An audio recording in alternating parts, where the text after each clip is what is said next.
Okay, welcome to our second episode. And today we're speaking about keeping the spark alive, parenting 5 kids. Well, a disclaimer, we are a patchwork family, so we have combined 5 kids. And the way it works, we have co-parenting. So we have kids almost all the time, but 1 week every month. Let's get wiser together.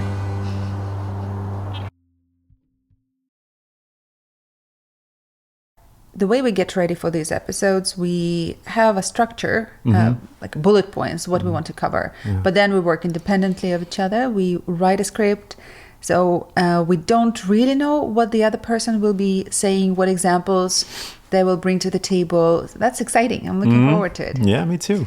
But back to the topic. Keeping the spark alive. It is possible to have romance in the family when you have many kids, but it is like eating ice cream in sauna. It is possible, but it's sweaty. You can get very sweaty. It is. Yeah, and even with 5 kids, endless laundry, and way too little coffee, it's still manageable. Yeah.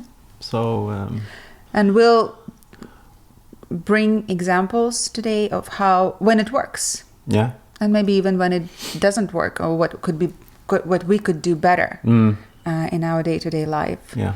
But in last episode, we told our story, and part of that was the story of the great move. Oh, yeah. When we moved in together 4 days before Christmas. And occasionally our situation looked less like a Christmas ad and more like an episode of Extreme Hoarders. The boxes everywhere.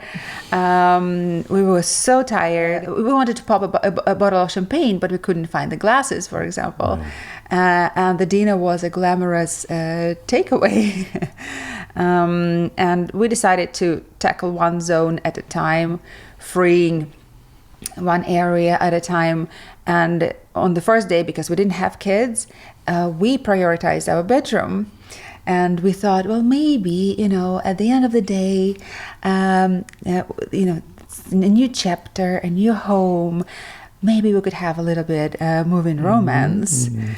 But when we got there, after all the work and trying to remember where the toilet paper was, and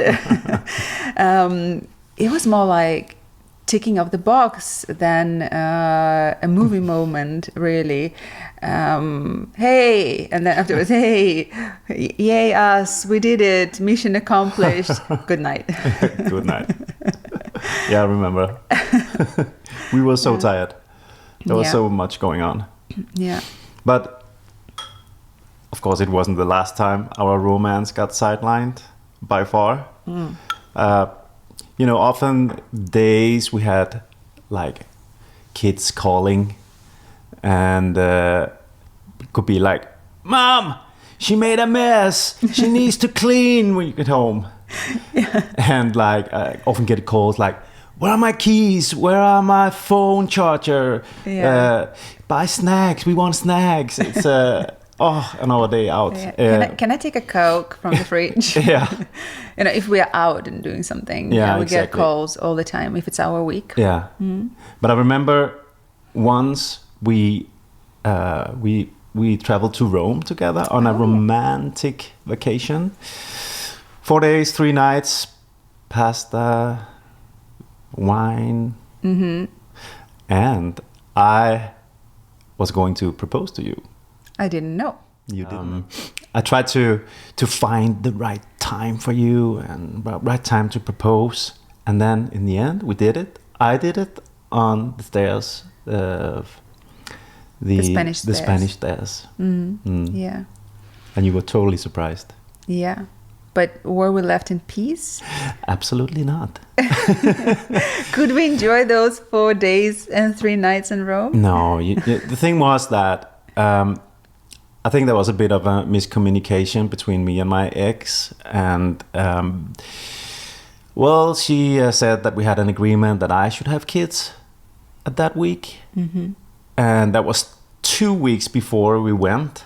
Yeah. So And normally that would be your ex's week. So it was, whoa, whatever. Yeah, What's plan B? I had no recollection of that. It happens. It happens. And then I called my mom. She lives in Copenhagen. Mom, can you come and watch the kids? And she, yeah, of course I'll come. So we thought, okay, then it's gonna be perfect. My mom will come here and babysit the kids. Right. But the kids, they freaked out. Oh my God. Because, this is something, that's a no-no. This is your week. Yeah. We are coming to you. Yeah. And you are taking off. What? You're not going to be there.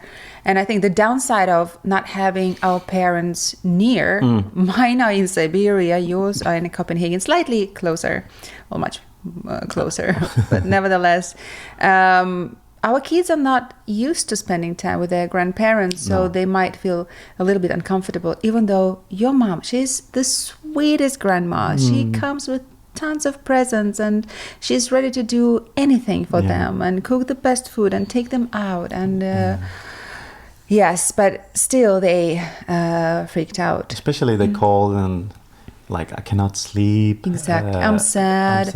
And then the youngest one got sick as well, right? Or was it the middle one? One of them got sick as well. I think they got a cold. So it was extra tough.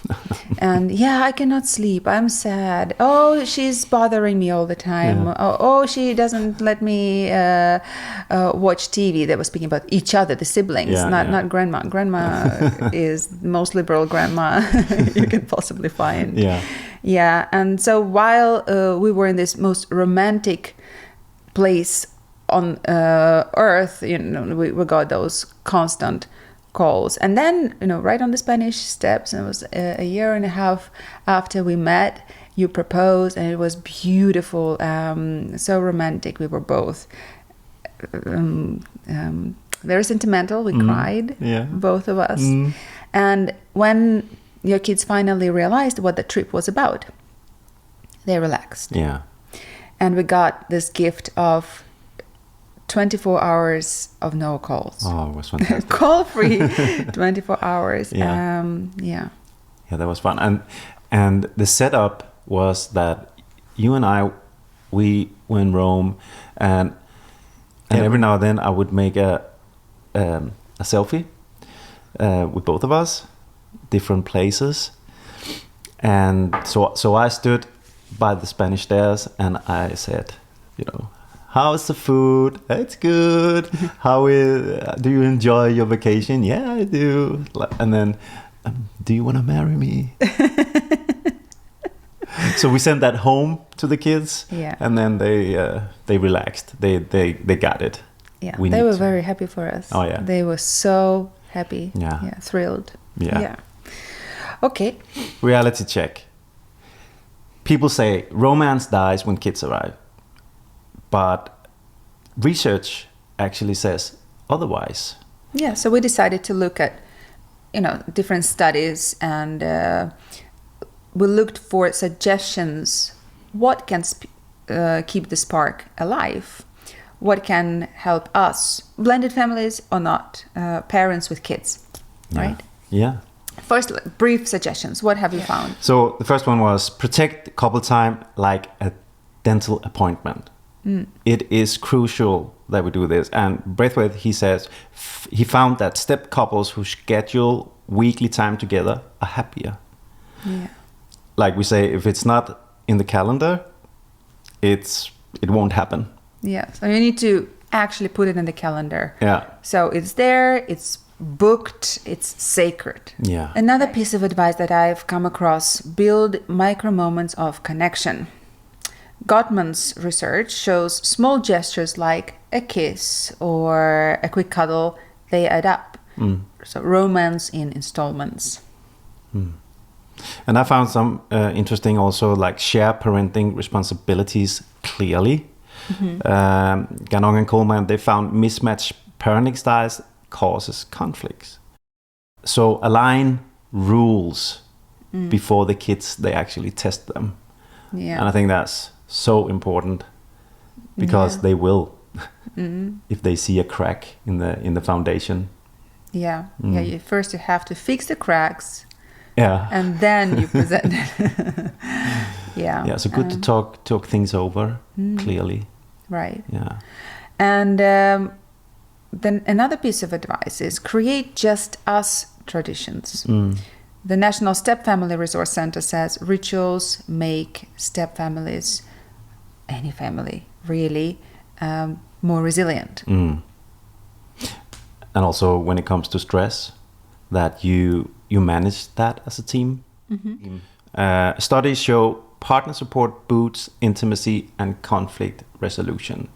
So be supportive of each other, especially I think when you feel your partner is stressed. Do not attack the person, but show support. Try and see if you can in some way be there. Yeah. You know, but it is difficult because a person under stress can also be a bit... It can be contagious. Yeah. Yeah. It can. So I think it's important, if the other person is stressed, keep your calm and just be the rock beside. Yeah. Yeah. It's often a choice, but we'll get there. So bottom line is the spark can survive, but absolutely. it's often not the happily ever after. It's the happily ever after with a Google Calendar. You have to make a choice and plan. Yeah. And it shouldn't take away from the romance. I mean, it's just helping. Absolutely. Yeah. Okay, well, let's dive into these points and maybe explore them and give examples. What do we follow this advice in our lives? So the first one, micro moments of connection, for example. These are like the little stitches that hold the whole patchwork quilt together. And we used to be, I must say, much better at goodnight talks. Yeah. You know, before actually closing our eyes, we used to lie and talk to each other, looking at each other, discussing the day, planning something, dreaming, talk just about anything. Now we have replaced that tradition with reading before bed, which is also lovely. And I love reading. And reading before bed is pretty much the only time when I can schedule that activity. Yeah. So I would love to keep that as well, but maybe we could still talk first and then pick up a book. Yeah. Yeah. We only read 5 minutes anyway. When we fall asleep. Exactly. Yeah. It's the best soothing activity, the best lullaby. Yeah. Another example of micro moments is when we can have a glass of wine together, discussing the week, or sharing the best worst bits of the day, or when we take quick walks. Yeah. Luckily we live surrounded by nature, so we can do that easily if weather permits. Or when we just simply hold hands in the car, or when you put your hand on my lap when you're driving, or that little squeeze on the shoulder, when we pass each other in the kitchen, or when you say I'm beautiful, especially when I feel the least beautiful, still walking in my pajamas and feeling groggy. And of course, bringing each other tea or wine, depending on the level of the day. Yeah, absolutely. Especially when you see that the other one needs it. Yeah. Yeah. But you're always beautiful to me. So. And then there is also the scheduling, that we schedule time together. Not that we are like scheduling dinners or anything, but for example, grocery shopping. Yay. Yay. And I know it's weird, but I love shopping with you. It's never boring. No. We are like a machine. We are very efficient, and we know exactly what to get and how, and it's actually been like a football match or something. Like we try to improve every time. Yeah. Maybe the next thing we can do is also incorporate looking at prices. Occasionally. Yeah. Well, I do. You do? I do. I compare prices. Yeah. Okay. You have to when you have such a big family. Yeah. Yeah. And then also we scheduled time for tango. Yeah, that's just ever so slightly more romantic than grocery shopping together. It is. And I was a bit apprehensive at first when you suggested it, because dancing is not me. I have never seen myself as a dancer. But me being this new person with you in this relationship, I have promised myself not to say no. Yeah. So I said, yes, yay. Of course I want to go tango with you. Yeah, and tango has been my dream for a long time. So I was very grateful that, you stepped outside of your comfort zone. Yeah. And we did it together. We did it together, and it was a revelation to me. The first time, where we were standing there so close to each other, we couldn't speak to each other. This was not about communicating with verbally, words. No, this was about the body. And I remember, because I had to lead, and you had to just give that up. Because that role, and that's not easy for you. No, that isn't a part of your nature. So I think that was good for you as well, and it took some time for us to find the rhythm, and for me especially also starting to lead our relationship in that way. And I remember once it finally worked, we were like so happy. We were high. Right. And I think it's been such a good thing. And now we just occasionally we tango at the terrace, which is also funny during summer. And I don't know, our neighbors, they I think they like it. Free entertainment. Yeah, and they're just hoping we're not picking up some kind of, I don't know, trumpet or exactly. At least we are not into playing the trumpet. Yeah, I mean, sometimes after tango we also went out to have a dinner when we didn't have kids. Yeah, we tried going out when we had kids at home, but then it was like the phone called. Yeah. Oh, it's something happening again. So we quit. It's not optimal. No. Yeah. And the one thing that I love very much is when we sing together. Yeah. Pick up old songs and we create our own cover version of it.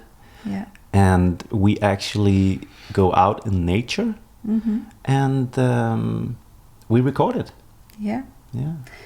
Exactly. Maybe we could upload a couple later on. Yeah, we should do that. But yeah, I love it. But it is great when you have a common interest. Yeah. To find time to enjoy it together. In our case, it is singing. Oh yeah. And music in general. Anything with music. Oh yeah. Yeah. Yeah. And another big one, I think, is shared humor. For me, it's very important to be able to laugh together, to be silly together. And I think humor is like glue holding us together very often. The ridiculous things that we can find funny. Like that play we went to watch about Mozart, Amadeus. Oh yeah. It was amazing. It was such a revelation. And we laughed for weeks and we were quoting different lines from the play. Yeah. We still do. It's this internal humor that we have now expanded. Yeah. Or when we, for example, being John Oliver, or even other TV habits that we have. If we watch Dexter, this is also the sacred time together, and the references that we create. Yeah. We even visited Dexter's house. Apartment. Stalkers. Yeah, stalkers. Well, yeah, his apartment, the character's apartment in Miami. We're not allowed to come in. Oh. No. We found out. Yeah. Yeah. Another thing that's important is we always back each other up. For example, you commute for work and I drive the car, which means I'm always the first one at home, almost. And so I often cook the dinner. And I like to do that because well, I think it's not always fun to cook dinner, but I like to that we share the responsibilities. Yeah. And I know that you got my back when I need time to go to the studio, or I need just to be myself.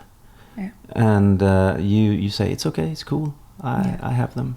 Yeah, we have we built a music studio. Yeah. After we moved into this house, and that is so important. You're a musician, you need your time, and I do that for you easily. It's it's not even an effort in any way any way, and we do. It's great that we do that for each other, and without scorekeeping, without resentment, just giving each other that time to be ourselves. I think you're touching a very important thing here, that there are no judgment. It's not a competition, and for me, that is important. Yes, and finally, keep flirting alive. Yeah, that's also, it's fantastic when it comes naturally, but when you're tired, sometimes when all kids are at home, you can forget to do that, and it can be such small things, just brushing against each other in the kitchen, or giving each other a kiss that's maybe unnecessarily long at that particular moment, or sending each other a cheeky message in the middle of the day. I think that's so good. And again, you need to remind yourself, and you need to make that choice as well. Yes, that kind of micro flirting every day is very important. And unfortunately, when there are kids in the family, this is easily forgotten and neglected. And we were both married before, and we got divorced. And I think very often that is the problem. You stop noticing each other, you stop reacting to those small gestures. You're too tired, or maybe you even notice it, but you choose not to react because this is not the time and this is not the place. But you should still be a couple for each other, and not just parents to your kids. That is so important, because otherwise this whole mechanism will stop working. Yeah, when you come from behind and just put your hands on my shoulders, or give me a hug, that is the big difference, I think, with you and me, that we keep showing each other love. And even for us, we've been together for 2.5 years. It's not even long. No. So it can be easy for us to say, because we're still madly in love. But now that we have been divorced before, we want to be aware of that outcome. We don't want that to happen again. No. We want to avoid it at all costs. And so, even recording these episodes, it's like therapy, or preventing therapy. We laughed so hard when we were editing the first episode, creating that time together, creating that activity that we both enjoyed, and we gave our hearts to it, and we learned new things about each other as well. But sometimes we are too tired to maybe to feel romantic, and we are in a survival mode, and the house can be messy, and we cook whatever's easiest, and but it's important to send each other a quick note, maybe, when we're at work, for example. How's it going? Are you still alive? How are you coping? But there's also a good thing about being a blended family, because it's 1 week where we really focus on kids, and then there's 1 week where we can recover, we can be there for each other, we can do all the things that we didn't have time to do last week. So there are good sides to this as well. For us. That is sad, because many families with kids don't have that time, they don't have that opportunity to go out. can be very expensive. How to go and dance tango, and someone has to be with kids.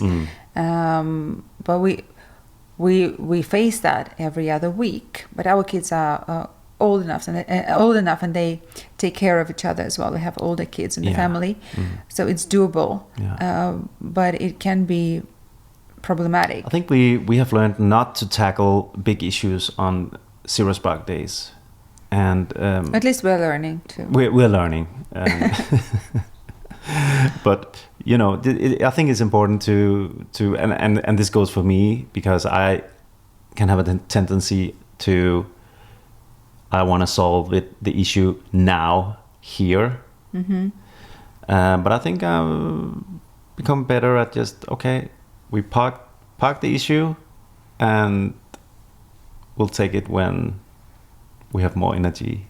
Exactly. I actually was thinking this morning when I went for a run, and I must say last night both of us were at different parties, so we are a little bit tired today. But we had a lot of fun. So you went to your colleague's party. I went to my dear colleague's 50th birthday party, and we had a blast. We came home very late. So waking up today and going for a run was a very hard choice for me. And as I was running, there was this resentment inside me. I didn't want to run, but I made that choice. So I was running, but I was listening to myself. And whenever I felt, okay, now it's a little bit easier to run. So I tried to pick up the speed. And then again, oh no, now it's too tough. Okay, I'll slow down a little. I'll take it easy. And then it crossed my mind. That's how it is oftentimes in a relationship. Don't force it when it's hard. No. Take it easy. And then when you have more energy and more resources, then give it all you have at that particular moment. And also important not to compare yourself, your couple, with other couples who seemingly have fewer issues, for example. And we always compare when we feel low. Oh, they don't seem to have such issues, or that they what they have been up to, and they're traveling. And I read this book recently by Mel Robbins, the author of The Let Them Theory, and she quoted someone else, I think, but the quote was, "The grass is not greener on the other side. The grass is greener where you water it." And this whole episode is about that. So, yes, we have 5 kids. But we still can keep the spark alive. Making that choice, scheduling an activity. It's no magic. It's work, laughter, and choice. It's every day. Yeah. It is. And if you have your examples of how you do it, how you keep your spark alive, we will be delighted if you could share those with us in comments or send us an email. It would be lovely to include them in our future episodes. Absolutely. And don't forget to like, subscribe, and share this episode, because if we can do it with 5 kids, that's hope for anyone. So this was Modern Family. Real talk. See you next time.